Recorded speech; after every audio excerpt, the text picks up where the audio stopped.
meeting of the Columbia Borough Planning Commission. If we could all please stand for a moment of silence.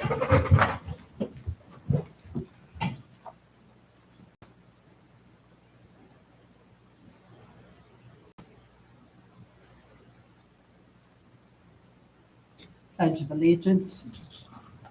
I pledge allegiance to the flag of the United States of America and to the republic for which it stands, one nation, under God, indivisible, with liberty and justice for all.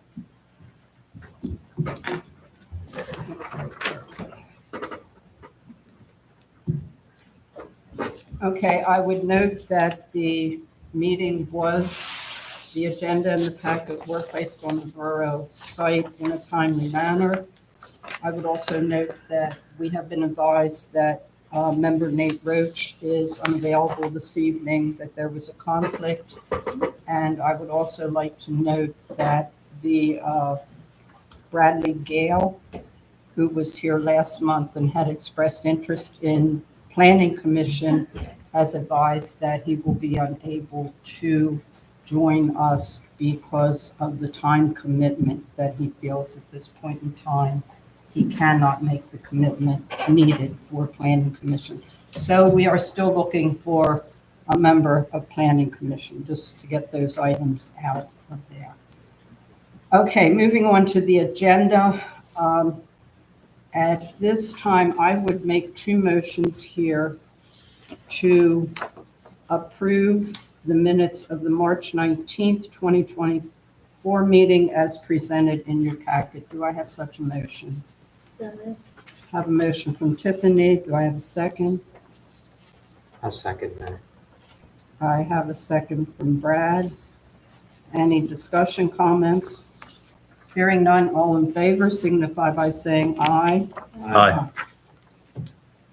The minutes for the February 20th meeting were revised at our March meeting. Those revised minutes are now available, and I would ask for a motion to approve those minutes as revised from February 20th. I'll make that motion. I have a motion from Tiff. Do I have a second? Second. I have a second from Marilyn. And that revision simply had to do with a direction issue on one of the items.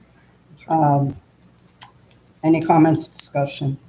All in favor signify by saying aye. Aye. Okay. Brad, those minutes are in the folder there for your signature. I sign it. Okay. All right. Moving on.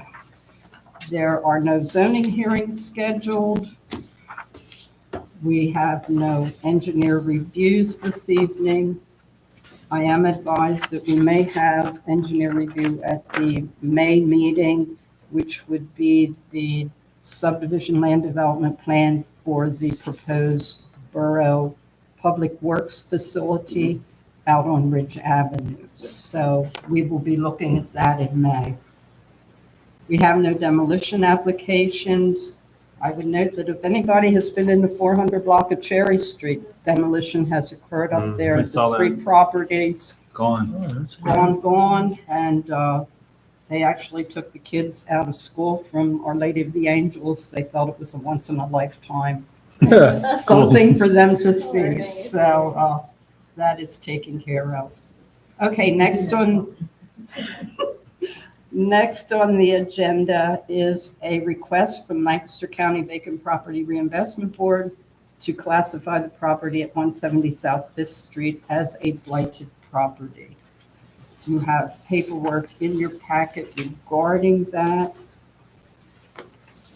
Paula, did you want to address anything with regards to this?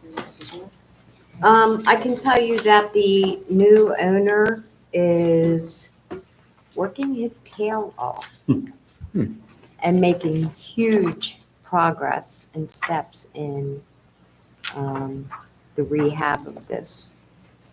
So, Okay, so I think the purpose of us doing this is, should anything happen, mhm. that work would Fall through, stop yeah. or fall through the cracks, that these processes have been followed to address the property. Correct. So I would look for a motion to classify the property at 170 South Fifth Street as a blighted property. Do I have such a motion? So moved. I have a motion from Justin. Do I have a second? I'll second it, Mary. I have a second from Tiff. Any further discussion? All in favor signify by saying aye. Aye. Aye. Motion carries. Okay. Next on the agenda is the zoning ordinance text amendments for the McGinnis redevelopment, review front yard setback, building impervious coverage, residential uses to allow medium-density residential light business. I think it was at our February meeting that we had looked Yeah, we should make, at that, and we had, at that point, motioned for council to move forward with drafting the required ordinance to meet the guidelines that were outlined in the ELA study. So, Jess, do you want to jump yes, in here? the only thing I wanted to add was, we need to do a correction to the agenda because when I initially sent that information to Paula, I didn't realize that I had confused the colors on the original existing zoning map. So we're not making changes to the medium density residential business. It's These just- are light business business. district for where, for how McGinnis is zoned currently. Okay. And also, I believe that the conversation regarding land uses was covered in the last February meeting, and I didn't realize Mhm. that. So from my understanding, because of the site's existing constraints, residential development is not something that should be permitted. So really, and this is only just to make sure that we're all on the same page, that the draft amendment that was given to the planning commission really just consists of making the minimum lot area in the light business district a 5-acre minimum for a Mhm. tract. Making the minimum lot width 50 feet instead of 80 feet. Moving to a 0 front yard setback. We're not changing the minimum rear yard setback of 25 feet, and then doing a 0 minimum side yard setback. And those were all things that were identified by ELA as changes we should make to facilitate the type of development we'd like to see there. And to allow an increase in the maximum Correct, impervious thank you. coverage, and Well, I think, also to allow parking lot as a principal use. correct, yep. Thank you, and that's on that page. So as long as everybody is, that's where we're at, then what we can do is move this draft legislation through to, Lancaster County Planning Department and to Borough Council and get that moving forward.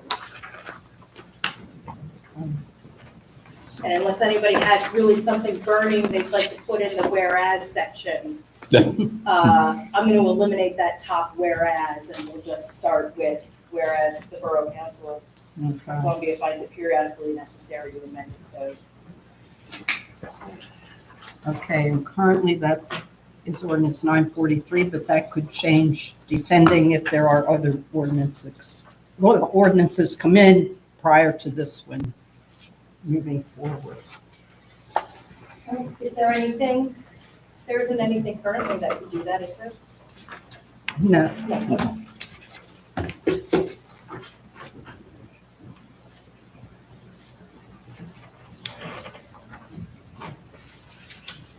You want me to move into the next so item? do we, Can we do this? I think what we need to do is to approve this and recommend that council move forward with the next steps to adoption of this ordinance. Do I have such a motion? So moved. Okay. I have a motion from Justin. Second from Tiffany.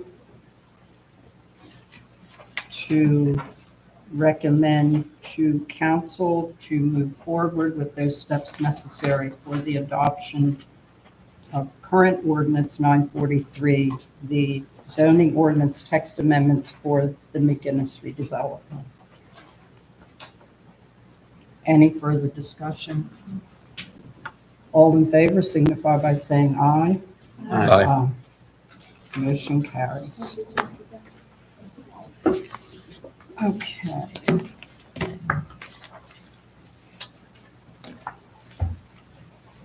Next on the agenda, we are getting back, I feel, to what we should have been doing in 2020 following the adoption of that those revisions that were made to the zoning map at the time in December. So I'll let Jess take over here. What we're looking at here is zoning map amendments. And what we're keying off of here is within our comprehensive plan, there was a map 8.2 future land use map for the borough. And that's what we're keying off of. I think at our last meeting, we felt that having that map in place was the first step in deciding where we're going with our zoning changes. So go for it. So my goal with this conversation this evening is to make sure that everybody on the planning commission, that we're all starting from the same understanding level of how this future land use map was created from the borough's existing zoning map. So we're going to run through what was consolidated, what was changed. Once we're all on the same page here, my understanding is that we'll start moving into at future planning commission meetings what types of uses we want to see in these areas, starting first with those gateway commercial areas that were identified in the future land use. So everybody should have one, a color copy of the existing zoning map, and two, a color copy of the future land use map. So what I'm going to run through first is, and I gave you a stapled document that's 3 pages. The first page identifies for you how each of those future land use categories was created, what zone, so there were 17 existing zoning districts that were consolidated into 7 future land uses. So I'm going to run through that, and then the pages following this in that same packet are taken directly from the new comprehensive plan and identify sort of the purpose around those future land uses, what we thought those uses would consist of, and how we regulate those uses a little bit. So I'm going to kick off with the easiest first, and please use your maps to compare and contrast. So very first with the future land use map 8.2, you'll see that we have a utility future land use. 150 acres, about 10% of the borough's total land area. This future land use is exactly what it sounds like. It's right-of-ways for utilities and for transportation corridors like the rail line and for US Route 30. For the most part, the utility future land use hold from areas that were previously identified as general industrial and conservation along Front Street, South Front Street there. And some highway commercial surrounding the Route 30 interchange. Moving off of the utility future land use, parks and open space is next. That is exactly what it sounds like. The future land use is intended to preserve public spaces, public open spaces. It includes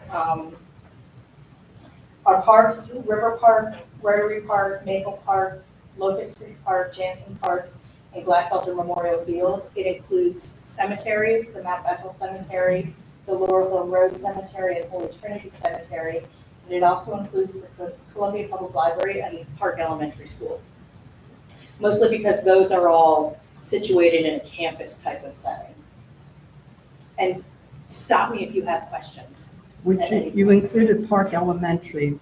Is that because of its proximity to Locust Street Park, that you would not include Taylor It's, as, like I said just as a before, campus? because of that campus-like Okay. feel, because it's the elementary school on this very closely located next to the library And, and the park, and it's all tied with Okay. walkable connections. So that is why that was included and the others were not. okay. That's a great question. The conservation, future land use is next. This future land use includes all of the areas that were previously identified in the zoning map, which is sort of a vibrant green. And also, those areas that were identified as commercial recreation on the zoning map, which is essentially, I think, just the borough farm. Right.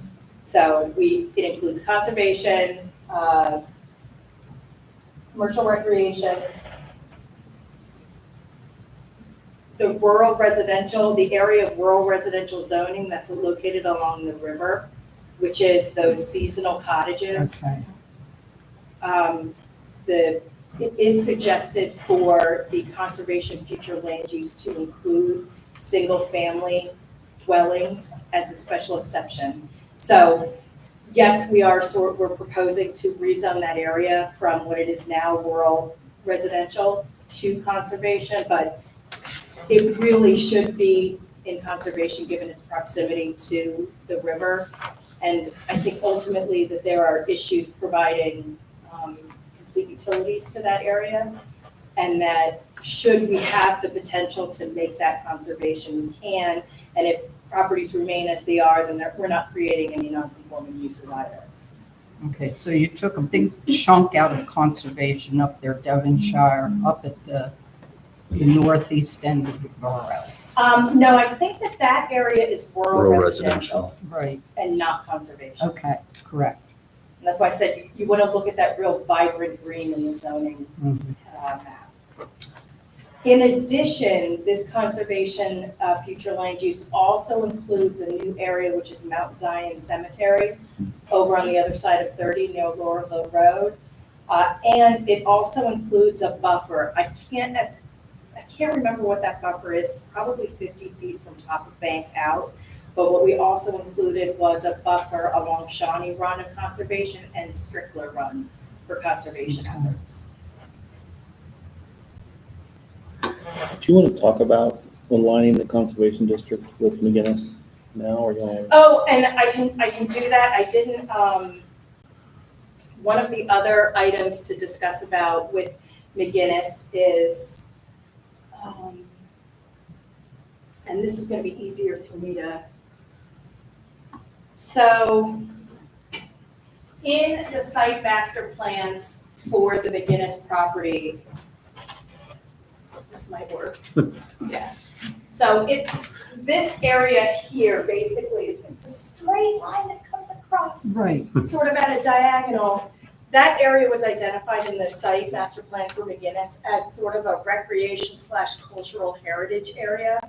And the suggestion was made that what we should do is modify that conservation district. It's more of a sort of a straight diagonal line across. I have something that can be prepared, but there wasn't quite time enough to put it on this agenda. So more than likely, we'll just come with another cleanup item for a slight map amendment. so you're, Is that, Go. sorry, is that the property line now? The difference between the purple and the green? no. No, it's no, not, that's all which is, property. it is I don't want to say arbitrary, but it's a line based on existing conditions Like the wood? at the wood. beginning, Yeah. yes. It's Gotcha. kind of where everything drops off back to the quarry Oh, right. and back towards the railroad tracks and Strickler Run and that back there. But you're saying it may come straight across where It'll you come have it across next like to it? this, From 13th. Yeah, Mark's got it. And then- It runs at a diagonal. and then this piece is the old pickle convalescent home. Right, This is where the trailhead's going to be and the parking lot's going to be. So we want to grab that and put that in the conservation area so that all the land in the conservation. The other thing we're looking at is the parcel that is Penn Street-ish. That's gonna be the stormwater facility for McGinnis. It's gonna be, we wanna put a small top lot playground down there, et cetera. As well as we've looked at, with Fairview Avenue being so narrow, making the alley in the back of that an actual street now. So you have two one-way streets. Fairview as it exists now would be eastbound, and then street, almost where Penn Street is, would be the westbound. So you have two one-way roads so that we can get them off of Fairview and let them park legally in the back on that lot. So we might rezone that piece too as well into the conservation area, just to keep it all together.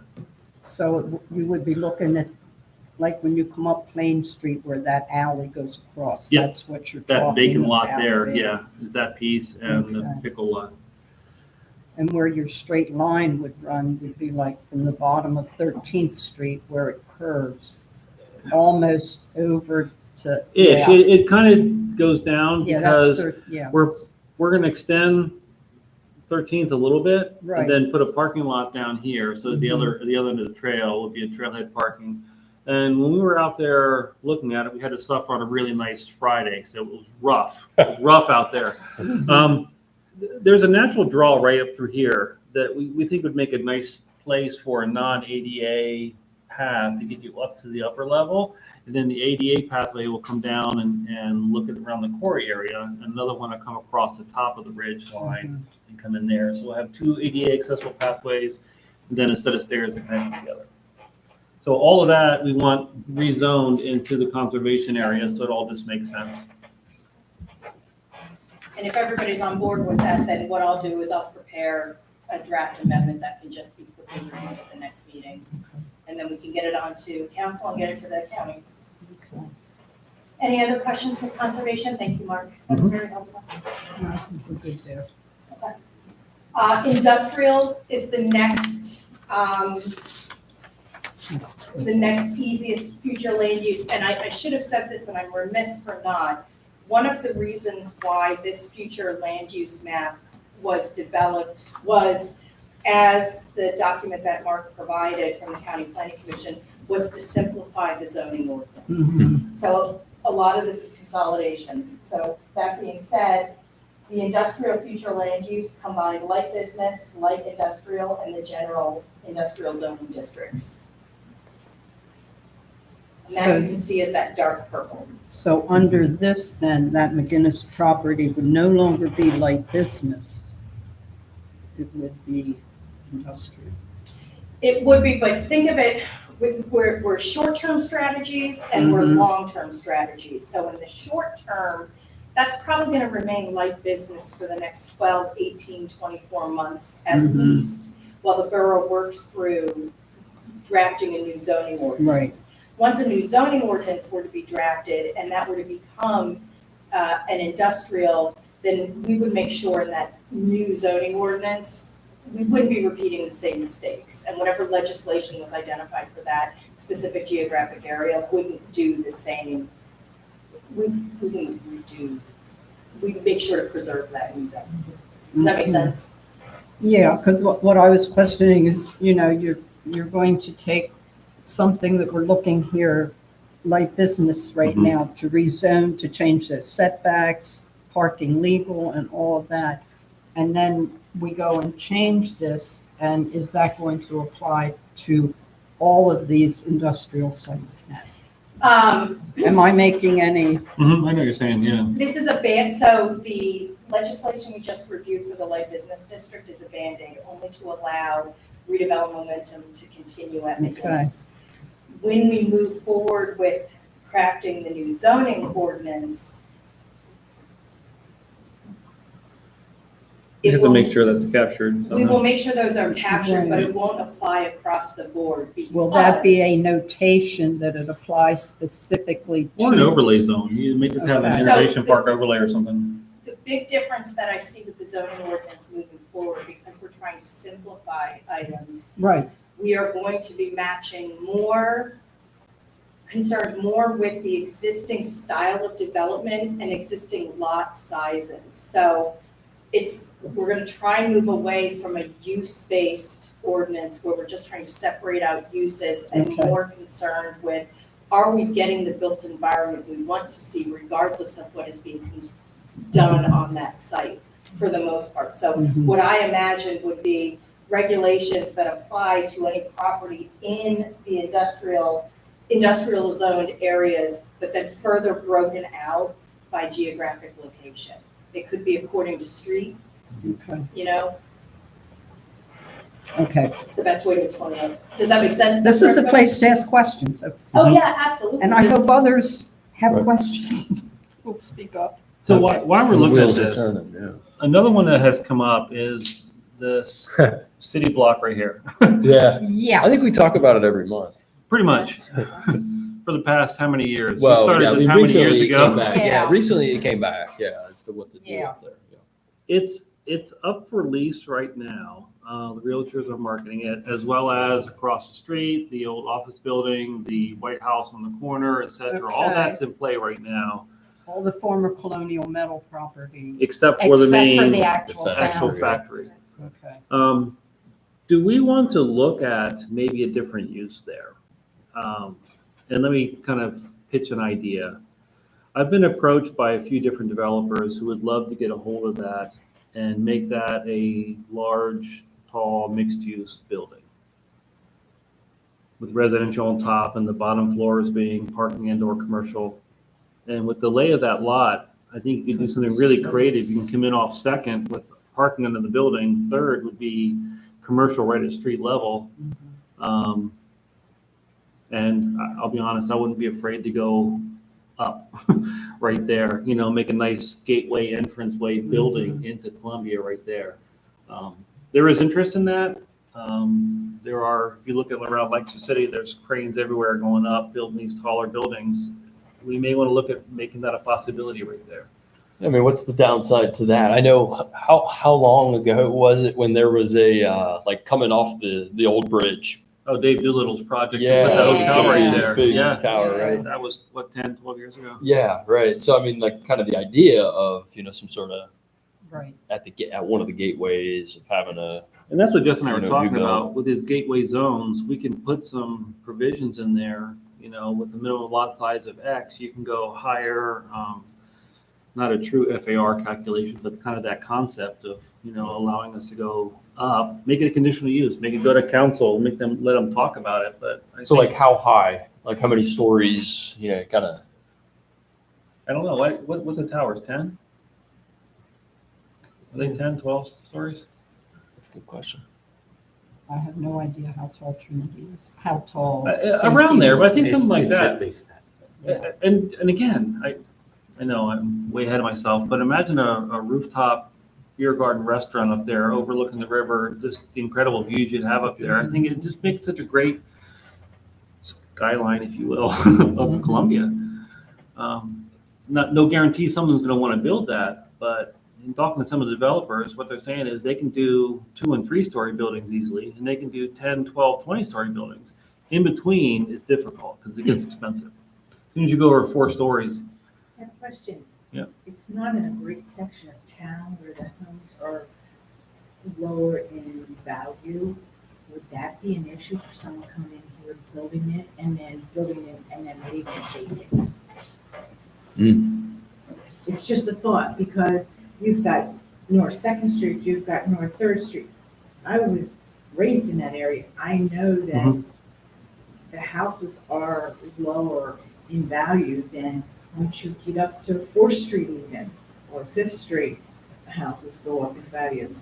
These homes that are being flipped now at unbelievable prices that they're getting, people that are buying them are not from Columbia.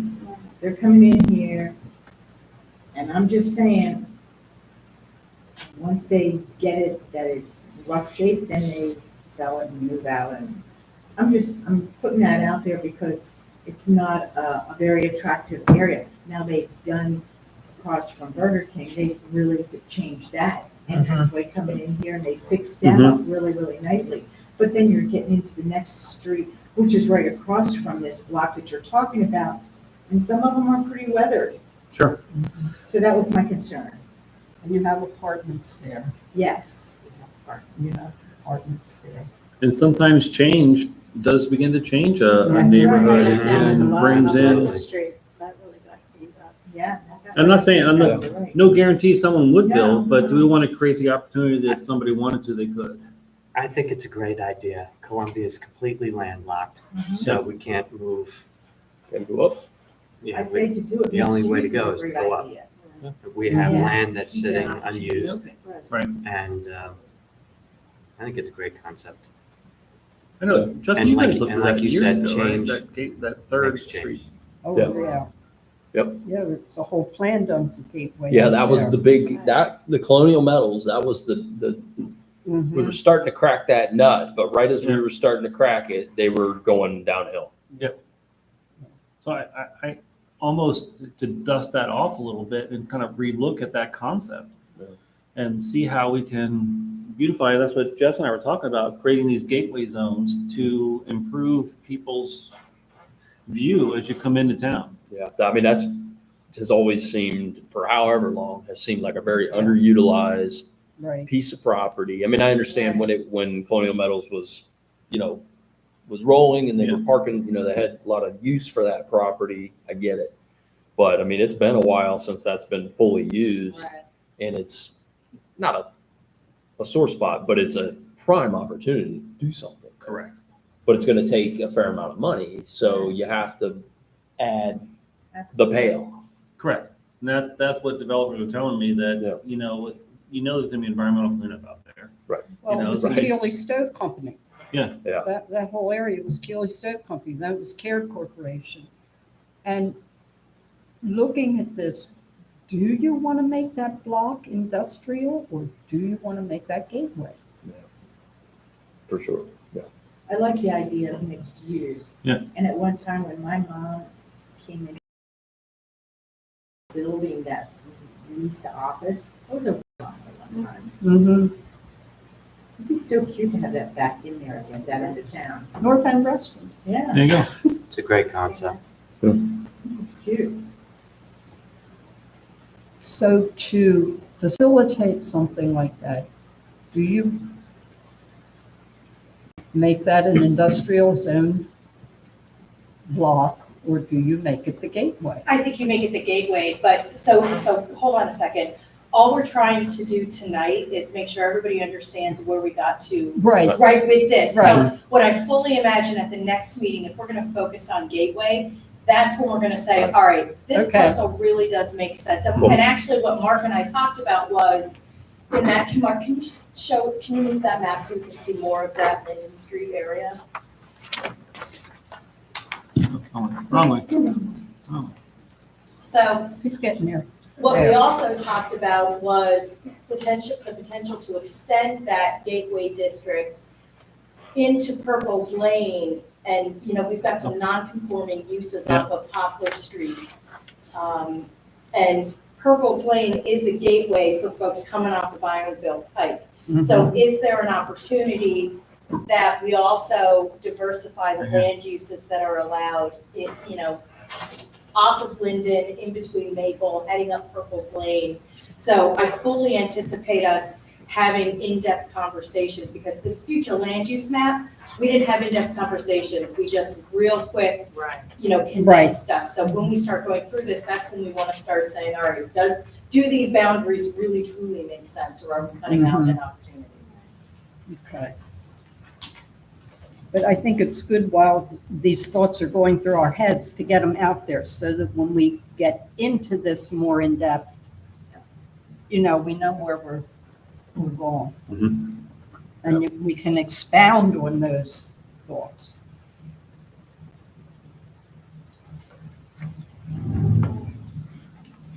We got Go Flyers, to past 9. 7. Yeah, Got we're to on 9. 9B. Let's see, since we're talking about Gateway, let me finish that. Okay. All right, did I throw you off? No, you're fine. So obviously, some things that the Gateway areas were grouped together just based on how it sounds. These are obvious gateways. So I'm pretty sure we're solid on how we arranged near 30. The other gateway that we identified is on Lancaster Avenue. Correct. And what we did there was everything to the South.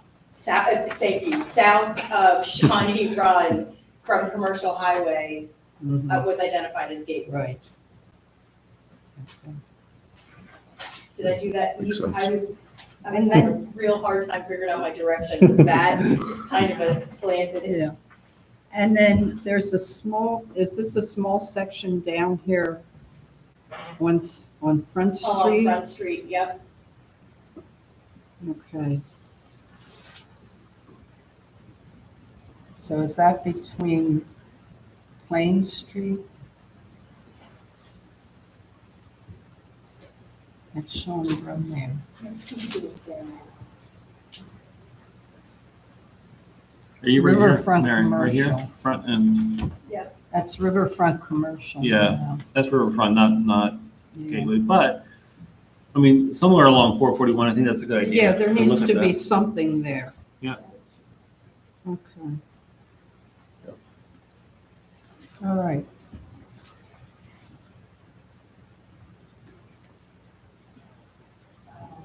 All right, so low, medium density residential future land use merges the rural residential, which is that very dark green. Right, I piece see in that order, now. yep. Institutional residential and medium density the medium density residential zoning districts. The only caveat to that is everything north of South 10th Street, all of the medium density zoned parcels on the other side of South 10th Street there, all around where McGinnis will be, where there's some existing, Okay. other side, other way, that area is an area of existing medium density residential that is going to be grouped in with the high density residential. Due to its location and overall, those lot sizes, once you cross over South 10th Street, the style and nature of that residential housing changes significantly. So Mhm. that area lends itself more to a high density residential future land use. And then staying on with the high density residential, that high density residential future land use includes not only that area we just identified that's medium density right now, it also includes all of the existing high density residential areas which are in and around the downtown. The high density residential multifamily. Yep, and the high density residential multifamily. And then last but certainly not least is the downtown mixed use. And this future land use combines the downtown commercial with the riverfront commercial, with medium density residential business, and the neighborhood commercial zoning district, and then that little bit of highway commercial that's north of Shawnee Run, on Lancaster Avenue. Mhm. You know, so what this does is if we're moving forward, and this is kind of why we want to simplify our zoning ordinances like this, when we get into talking about short-term rentals, now it's pretty clear that we probably want to allow, if we were to have this zoning map implemented, we would be allowing short-term rentals, potentially conversation would just be high-density residential and downtown mixed use, Mhm. right? And that simplifies that conversation to a great degree. So that's how we got to the future land use. Any Thank you questions, for the Yes, concerns? that makes sense. explanation there. It makes a lot of sense. And I've just felt for the longest time, we've got too many zoning districts. Mhm. It's just, Yeah, you know, when Makes you're it having all- trouble picking between the different shades. The different of colors, color. you have an issue, You yeah. got too many. Yeah. So again, I think for our next conversation, what we'll start doing, like I said, we'll talk about gateway. We'll start breaking into where we want those boundaries and what kind of Mhm. uses we want to see and development patterns. okay, this was a very good start tonight. Very good. One of the things that I want to see our new ordinance do is make the pathway easiest for the pattern that we want. And it gets harder for the land uses that you don't necessarily want in that area. For example, things that we want, they're by right, you get in and do it. Things that require a little more look, you make them special exceptions. Things that are really controversial, you throw it to council, you make it a conditional use and say, let council fight over it. Let them deal with it, you know, and that way, the things that we want to encourage are the easiest pathway forward. Right now in our zoning ordinance, do we even have the phrase conditional use?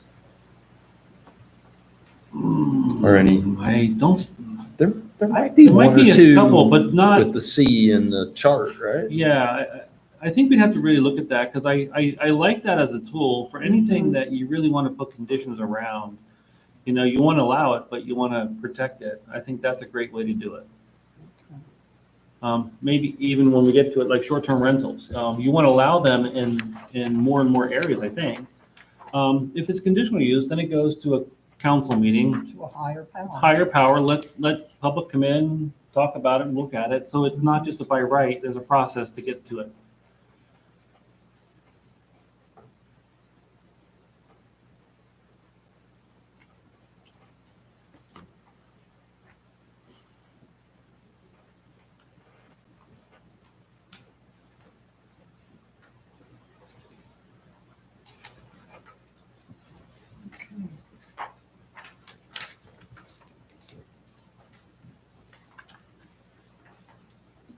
Jess, did you want to go in any further to the other pages in this document? Or is that just for us to kind of, That's for Where- you Just all. the summary. just Well- a summary of, It's exactly what we put into the comprehensive plan Okay. regarding what those future land use districts. If you want me to go into them, I certainly can if there are questions. The big ones to cover would be, you know, the residential future land use are intended to provide for all types of residential Mhm. development, and select non-residential development. So you can hear in that language, what we want to do is in residential areas, we want to try and provide for what's there, encourage what's there, but we also want to mix, we want different types of residential development that makes sense for certain areas. And we want to have some non-residential development that can be amenities, neighborhood amenities, and just, you know, increase the value of our communities to the people who live there. The low to medium density residential, do we have?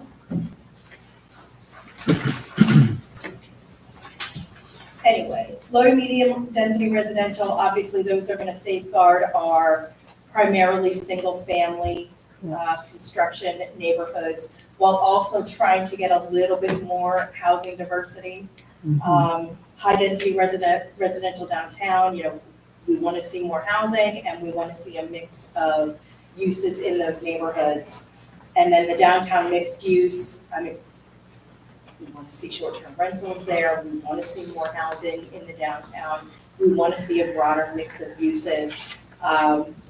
Variety is the spice of life. We want to have our ordinance, our zoning ordinance, facilitating in the downtown busy nights, weekday nights. We want our zoning ordinance to be facilitating busy weekdays or weekends and weekend nights.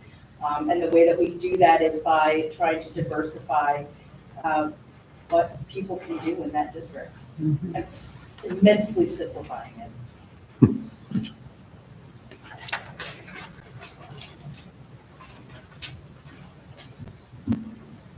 okay, discussion to be continued, but I think this was a great start on it this evening. I really do. The only other thing I'd add is that the gateway commercial that I didn't add in there before, gateway commercial, that's gonna be the areas where if we're going to do a transit-oriented development at Todd, that's where we wanna see it, is in one of those, because, you know, in your gateway areas, we want it to be a mix of, there's a little bit of remaining automobile-oriented commercial because it is gateway and people are coming into the borough with their cars or off the interchange. But then it transitions quickly into a more pedestrian scaled environment with some high-density housing because they are gateways. There's an easy on-off aspect to getting on Route 30, and that is exactly what you want for a tourist-oriented, transit-oriented development. So at the bottom of Locust Street, we've got the parking lot down there, you've got the electric bike shop, and you've got the common wheel going in. Yeah. So you basically have a setup similar to that down off of 441. Yeah. Okay. Yep. I get the idea. See it. I see it. I see it. I see it every day when I walk. Okay. Let's go together. All right.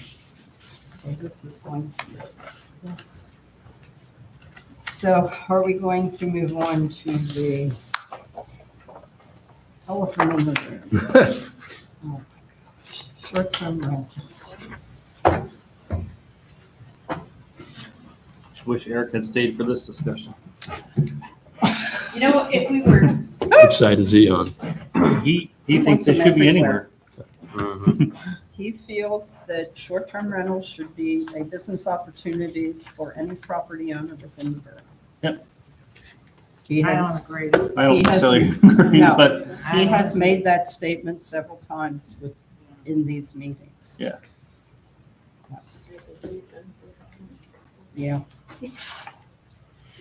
Okay.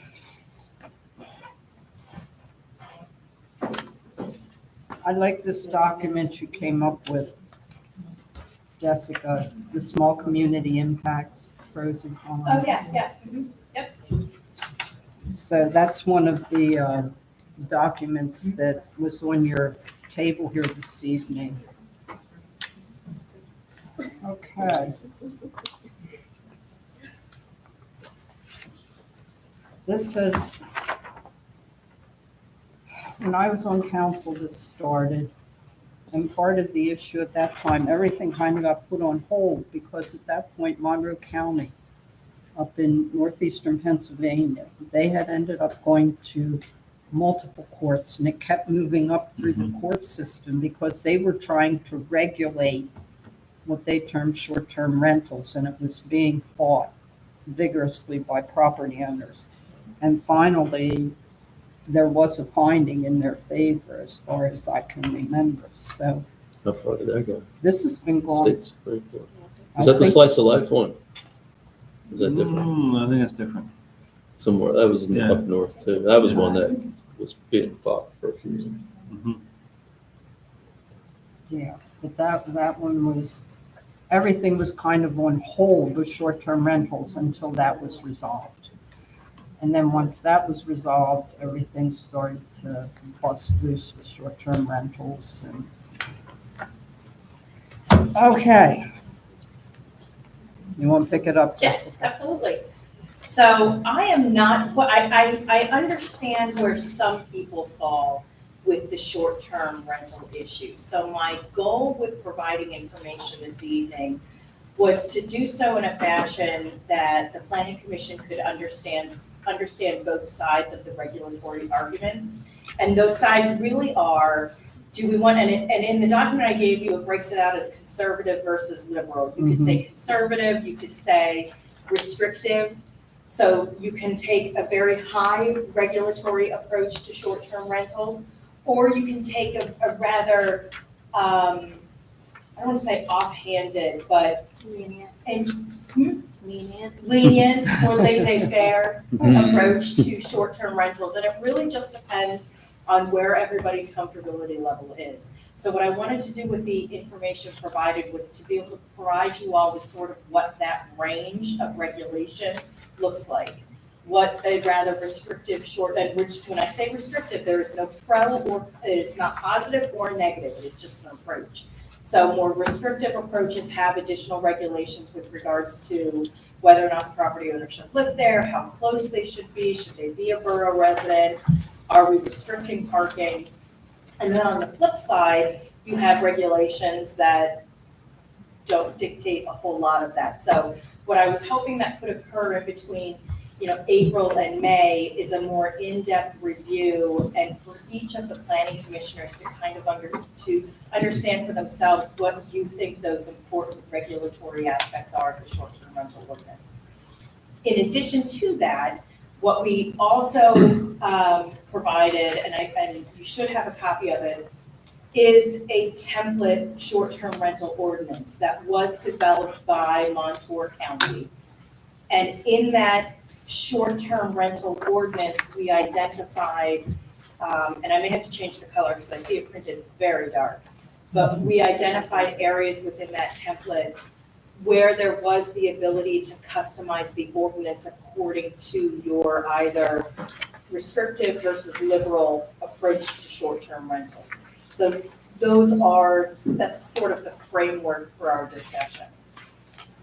The other document that was provided was just an older document that the County Planning Commission had developed, I think in 2019 or Yes. 2018. 19.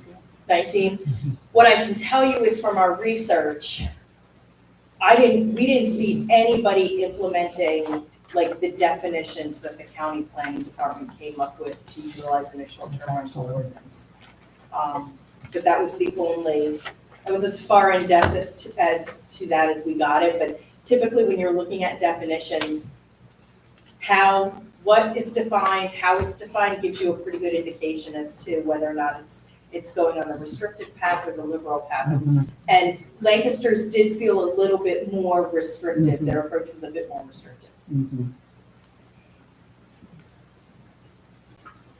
So I'm not sure how do you want to review this, or do we want to review it now, or do you want to take the month to look at it, digest it, and then have the conversation in May? And this was just because I wasn't sure where everybody was coming from. Right. I think I'd like to take what you've presented here, the opposing sides here, and kind of look through it and make some notes on it. And come back in May and this hopefully. In terms of like the standards themselves or the areas that they should be permitted. Right. Okay. Right. Like, do you feel it necessary to restrict parking to on the site and state that short-term rental clients cannot park off-site? They can't be in a right-of-way, they can't be on street, they have to be on the site. Do you feel as though it should be an owner-occupied short-term rental? Which then means that for most of the year, it's a resident living in that property, and then they're just renting it short-term, very few times a year. Or should it simply be that the owner is within the municipality? Or it could be that. Which would then prevent, and not good or bad, but you have investors, out-of-town investors would not be able to do short-term rentals, which would give the borough some level of control. I like that feel better. How is it working out for Montour County? I don't know, and that's a really good question. What I could do is a case study and have that prepared. It's actually for- Monroe County. What? Isn't it Monroe County? I thought I heard her say Montour County. You said Montour. Monroe was where this all started. Monroe, it's Monroe. I didn't mean Montour then. Yeah. It's Monroe. My son's in Monroe County, that's why. No, it's the Poconos. So right. what we could provide for the next meeting would be a case study on how that legislation has impacted the Poconos. And you talk directly to someone from zoning to see how it's been working? We would if there isn't something already published. I'd be surprised if there isn't a resource already published. Like you mentioned that in Lancaster City, it's a little more restrictive. Can you find out what the feel is from those that are responsible for? I think the legislation that you're gonna find in Monroe County is very lenient to short-term rentals because it is such a huge tourism area. It's so close to New York Yep, and, yeah. Mhm. Yeah, the skiing and all that, and And I'm not quite sure that we would want to go fully in that direction. Because we are, although we want tourism here, A lot of we're people not, look. we're not opposed. That's, Yeah. Right. I don't think that we want to be so restricted that we don't allow it in the borough. And I don't think that we want to be so lenient that they're just everywhere. Mark, But we can meet Mark somewhere in the middle. had a great example that really kind of opened my eyes up as to, because I'm more of a, oh, let's just be short-term rentals. Sounds like a good idea, but Mark, you had a really great example, because you had been to a short-term rental recently, right? I've been to several, and I love them. I have two daughters in their 30s that feel like if you're staying in a hotel, you just slummed out totally. And they will only go in Airbnb type places, even when they travel for business. But we stayed in an Airbnb in Jim Thorpe. And though it was awesome in a sense, I feel like the town has kind of lost its character a bit. And if you're a resident there, it feels like tourism has overtaken the town. And I don't want to be I don't mean to disparage Jim Thorpe, but I don't want to be a Disney World kind of vacation spot where everything is just all about attracting tourism to something else. I like the idea of them scattered in a select area, and I agree. I think some of the single-family homes up in the kind of the northeast area, maybe not, but downtown here, where you want to encourage tourists to come in and around, I think it works really well. But where we stayed, I mean, there was families right next to us, and we were there on vacation mode. You know, we're having bonfires, staying up late at night, outside, talking loud. We're not out of control, wild, crazy people, but I was, as we thought about it, but man, it could be really, you know, if you're trying to establish a home in a neighborhood in certain true pure residential areas, downtown you have a lot more turnover. If you allow hotels downtown, why not allow these Right. here? You know, where you have higher turnover. So I kind of go the idea of let's allow it, but protect certain areas from it. But encourage it where we want to see it happen. That's the issue that we had many years ago with the property Locust. way up on Locust Yep. Street. We used to have people who lived in the area come in and sit in the audience. And I don't blame them at all. Really complain about the noise and the traffic and the people putting on parties and everything like that in the backyards and the front yard. And that is a quiet neighborhood that you really don't want to have that situation. Right. And when you're on vacation mode, you want to be able to feel like you're in vacation mode. But you don't want to be disturbed by everyone around. But It's, also, No, you go ahead. I was just gonna say, in downtown commercials where most tourists would wanna go anyway, and to have it be walkable, to Right. be able to see more, so I think it makes more sense. Yeah, what is allowed right now technically is the blue zone up here, Just right there. in here. Mhm. That's the only district allowed. Now, Freedom House is right up here, just outside of that, right past CVS. And that one is working really well. And still walk. It's still walkable. But I think the walkable area of downtown makes sense. And again, nothing's ever carved in stone. If we like it and it's working, we can always expand out later. But I think that blue zone is too restrictive for what we're trying to accomplish. but I think what we were looking at there is we were looking for single-family detached homes. And that was an area where we saw that. Right. Other than in your low-density residential districts of town where you have your majority of single-family detached homes. Right. And that's why that one was set up. What we've seen, just in the short amount of time that I was here helping out, like there were a ton of people that came in on a daily basis wanting to rehab a property within the downtown commercial zone, single family attached, and for the purpose of doing a short-term rental. So I definitely think that it will spur some residential redevelopment the areas where we allow it to go. And the areas that we need the most residential redevelopment are in the downtown and in the surrounding high-density areas. So this could be it could be a valuable redevelopment tool. Just a couple months, I guess that was February, gentleman was here who has Freedom House. Just a rule, yeah. He actually did a presentation. I have that, I have that, and I thought it was fantastic. Yeah, it's a template for how it should be done. But he did a very good job on that. I think, you know, the thing is you need to look at some of the things that he found that worked for him that may need to be part of the ordinance going forward. You know, and up there now, they don't have enough parking in one lot. They've got an agreement with CVS to be parking. I think it's great.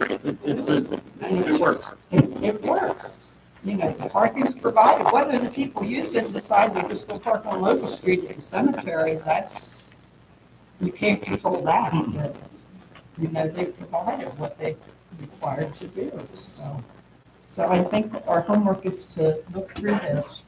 Yep.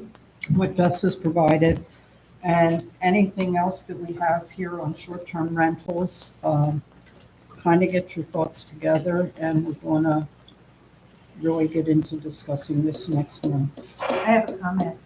I was at an open house on Walnut Street in the 700 block.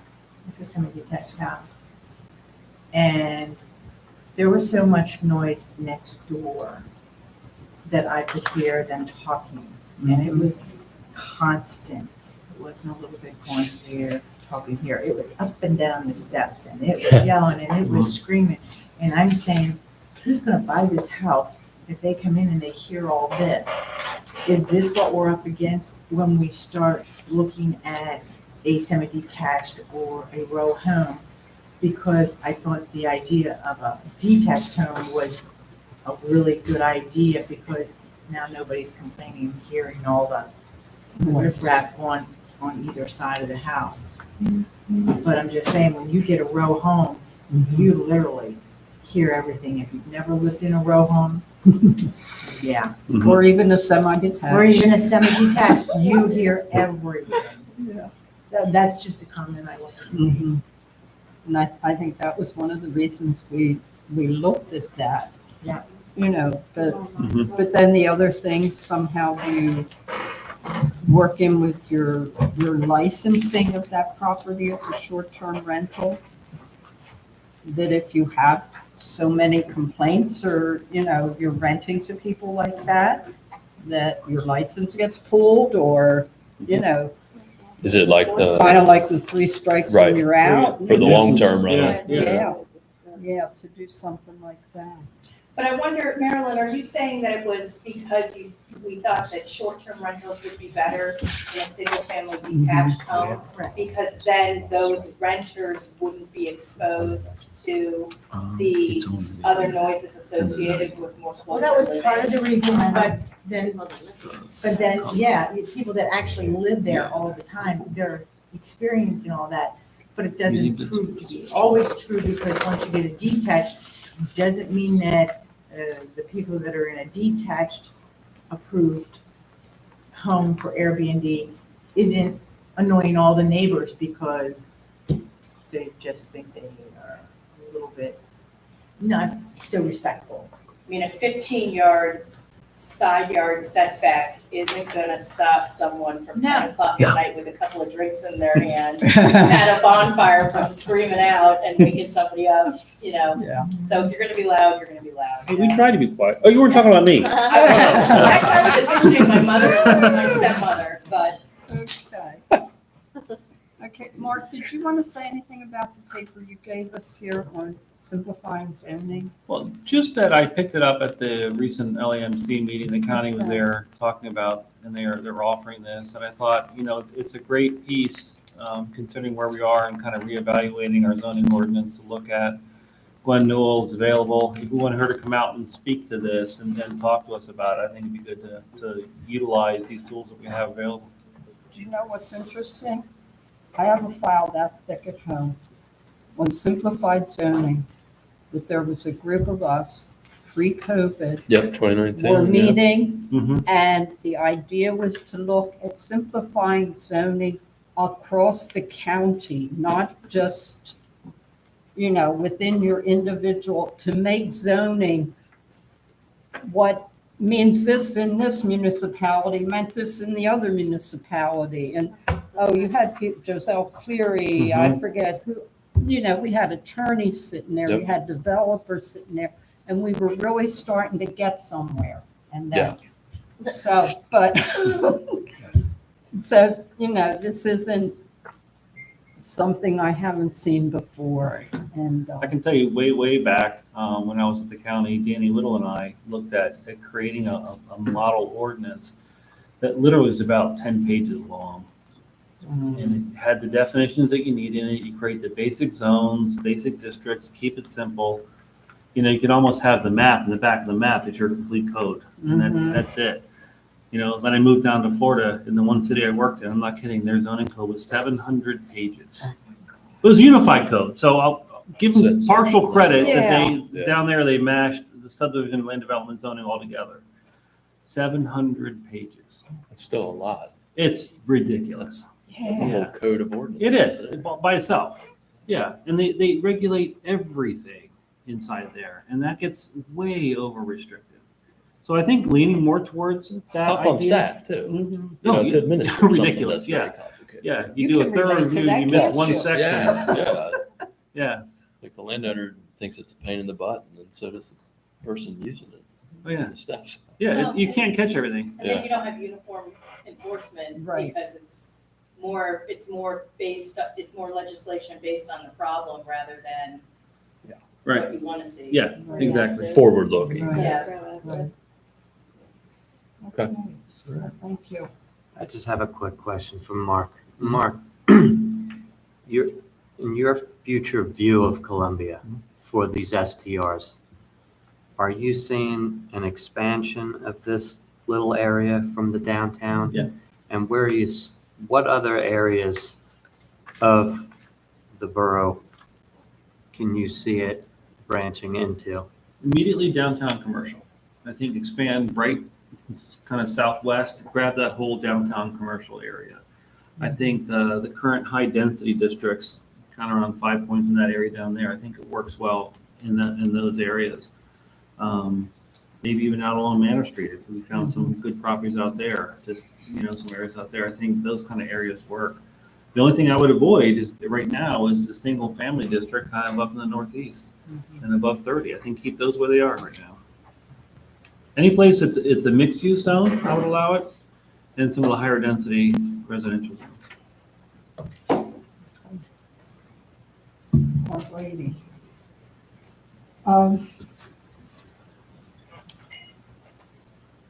At our last meeting, we had discussed whether we wanted to do an ad hoc committee to work on this zoning amendments tables and maps, or did we feel we wanted to tackle this on our own right now? And one of the discussions was whether we wanted to meet prior to our normal 7 o'clock meeting to work on zoning issues alone. And I'd like some feedback, unless you feel that at this point, with the light schedule that we have, to just continue this, that possibly our 7 o'clock meeting might run an hour and a half instead of an hour, to just try and fit all of this into our regular meeting. Could I have some feedback?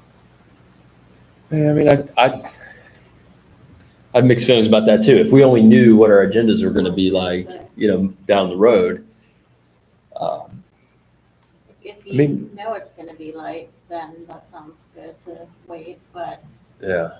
If maybe you don't, we could do that yeah. while we know it's light, but if it looks like it's going to be fairly heavy on the schedule, then I think meeting at 6 was good before, although Yeah. I would kind of ask to stay focused instead of allowing, we arranged the 6 o'clock meetings purposefully for specific discussions, and then they kind of veered Digress. off into other discussions, so we'd have to stay focused. I'm generally in favor of the 6 o'clock too, because then at least we know we have a good hour before we have our regular business. And if it's a light agenda, then we can pick it up, once we tackle what's on the agenda.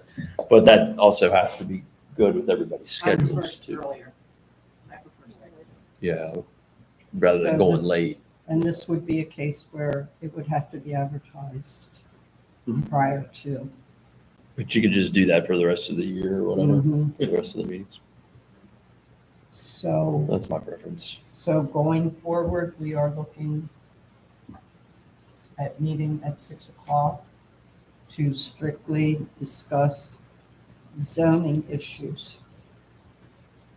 And what I ask is short-term rental included in those zoning issues. That would be part of that also. So it would basically be items B and C on our agenda this evening is what we would be looking at. Because A's been It's taken done. care of. Might need to send a reminder email to everybody that the time That- has changed. That we've got a 6 If o'clock. you want to Well, start. who sent that calendar invite for the regular meeting? Yeah. Is that you, Paul? Yeah. We had it sent out. Yeah, that's on- nice. It's on your calendar, yeah. So next month, You want to start in May? we might as well. We've had discussion here about doing our homework to be ready to have discussions in May, so. All right, we'll get the ad together and get it in the paper, and you guys can start in 6 on Do May. you want to advise council? Do you want me to come to a meeting and tell them we're doing this? Absolutely. Okay. On the 25th? Mhm. Okay. All right, public comments, questions? We've got to leave Thank it you for all open you too. do. Thank you. So just a real quick fun comment Yes, sir. for you guys. My wife and I were up at the ESLA conference up in the Poconos last weekend. And two interesting things came up. One, the plenary speaker was a woman down in, I think she's from Virginia. She's a landscape architect. She specializes in plant species, plant placement, really. And she talked about the different struggles people have. And a scientist out of England came up with this model that looked at 3 different growth zones. You have your competitive zone, if I get this right, where everything is watered, fertilized. You're creating an environment that's going to make it really easy for plants to grow in. You have your stressed area that you don't do a whole lot with. You don't irrigate it, you don't fertilize it. What grows naturally there is what makes it. And then you have your disturbed areas where people are going in, they're weeding, they're pulling stuff out, they're changing on a regular basis. And not one is right or wrong. It's just the 3 different climates. Like a garden is going to be an area where you're going to fertilize, feed, you're going to make a competitive area, and there's going to be all kind of plants that grow up in there. And as she's going through all the examples, she's showing these rain gardens along these roads. I'm looking at them like, hold on. And Chris and I are looking at them like, wait a minute, that's right by Lancaster Brewing Company. That's right. And she used Lancaster City as an example of how they first put some plants in and they didn't take. Then they realized they're putting the wrong plants in and they switched some of the plants around and now they're doing great. And how they do that, but the fact that she used Lancaster as an example, she kept coming back to Lancaster County and Lancaster City and how they do it. I thought, well, that's really cool. Yeah. The next section we went to was up in kind of northeast Pennsylvania. This design team was designing these trails along the river. And so I went to that session. I'm like, this is perfect. I want to learn more about what we can do better, what we can do. And as a brother-sister team that we're talking about, they're putting kayak launches in, they're putting parking lots in next to there, they're tying it all in. And so at the end, I asked the question, I said, we're from Lancaster and we're doing some of the same stuff. And the guy got a big smile on his face. And I said, have you looked at involving the businesses so you can kind of do the trail-friendly model that we've been talking about here that York County does? And the guy stopped and says, I have to tell you, I'm glad you're here. We're using Lancaster County as our model for how you do trails right. And he goes, and he talked about some of the trails down here. He goes, Lancaster County has some of the best trails in the state. And I thought, well, there we are at a statewide conference talking about all these other things, and Lancaster County twice is on the map for doing it right. And that's, and I know I wish Eric was here, because one of the things that he always talks about is let's be the example of how to do things right. And I think, you know what? Countywide, we've done a phenomenal job. We are known around the U.S. for so many things, ag preservation, some of the other things we've done. Let's let Columbia, let's take that a little bit and let's do this the best that we can, because we're on that track. I get comments from people all the time about, wow, Columbia's changed. I haven't seen it in a few years. Yeah. One of my favorite ones, I probably told some of you guys this, was over at the job fair a few months ago over at the Market House. And this lady from Thaddeus Stevens was there. And she said, I told her who I was, and we were looking at getting some interns to come in and help and do some things here. And she goes, I have to tell you, says, Columbia was always that town that when we got close, you rolled up the windows, locked the doors, and you prayed to God to made it through. So when we were having the job fair here, I told my husband, I said, let's check it out. I haven't been in Columbia in a very long time. Maybe it's not so scary. She says, I have to tell you, we've been back every weekend since. Progress. We came here, they went down to Starview, then they tried Kettleworks, they tried Union Station. They said, we're eating our way around, we come in, we love the trail, we love the park, we love coming down here. She goes, I avoided this place for years. Now I see what I've been missing. And I tell you what, those kind of comments and hearing Columbia and hearing Lancaster County being talked about at a statewide level is really encouraging. We're doing a lot right. This morning walking up in the 500 block of Locust Street, I know there was a property sold there. And a gentleman was out there this morning, and I said good morning to him, and I said, welcome to Columbia. And we had the nicest conversation. They have moved here from Maryland. And he said, we love it. That's awesome. We love it here. So, It's working. I can't get my internet to work, but we did win Smithsonian Magazine Best Small Town. Yeah, it's back in 18, Something like like that, 17, 18, yeah. my sister sends me articles out of a Wisconsin newspaper that had to do with Lancaster County. Mhm. And she actually sent me one about Columbia, and I can't remember the specific of it. But yeah, she said somebody out there really likes Lancaster County. These articles keep showing up. Mark, I moved here in December of 2000. And this town was dead. This downtown was empty. Every single store was empty, just for the most part. Mhm. And the difference is night and day now. And back then, Tiffany always told me, you should have been here when I grew up here. Uh-huh. All the mom and pop stores, this was the place to come. There was no Park City, there was no nothing. Right. But this has come full circle. Yep. Mom and pop stores back again. People walking and shopping, eating, and heading in the right direction. I Yeah, mean, we are in the right direction. we are.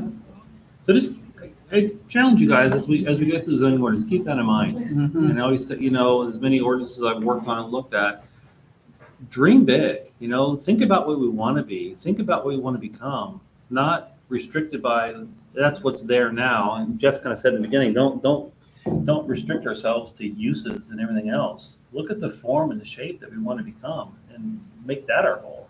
You'd say dream big? Yeah. That river park down there.